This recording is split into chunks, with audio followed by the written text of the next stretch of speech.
दोस्तों आज हम बात करने वाले हैं पवन सिंह के नए हिंदी सॉन्ग को लेकर, जिस गाने का नाम है तुम्हारे सिवा।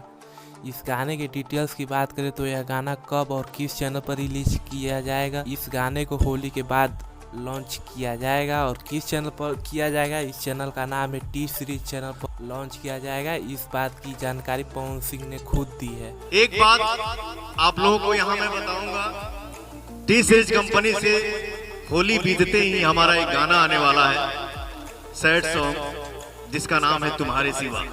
ये गाना आप लोग देखिएगा और अपने भाई को जरूर आशीर्वाद दीजिएगा और दुआ में जरूर बोलिएगा कि भोजपुरी से हिंदी, बट मेरा भाई वो करता चले जिससे लेवल चेंज होते रहे।